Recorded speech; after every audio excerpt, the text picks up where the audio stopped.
Assalomu alaykum hurmatli yurtdoshlar. Ishlaringiz zo'rmi? Charchamayapsizlarmi? Sherobod avtoshkolosida turibman. Kim mana tayyorlanib bir martadan imtihondan o'tib kelgan bolalar bormi shu yerda? Bu da zo'r avtoshkola ekan, zo'r tayyorlar ekan. Xudo xolasa men kelib bir marta imtihondan o'tib keldim.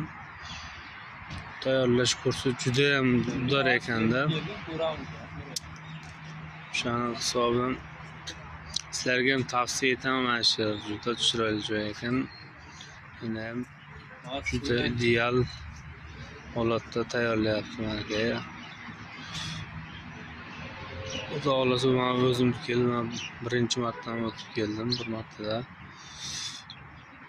20 tadan 19 ta 20 ta degani u. Juda chiroyli va go'zal tayyorlanyapti. Agar video yoqqan bo'lsa, like va subscribe bosib qo'yishlaringizni so'raymiz. Hurmatli obunachilar.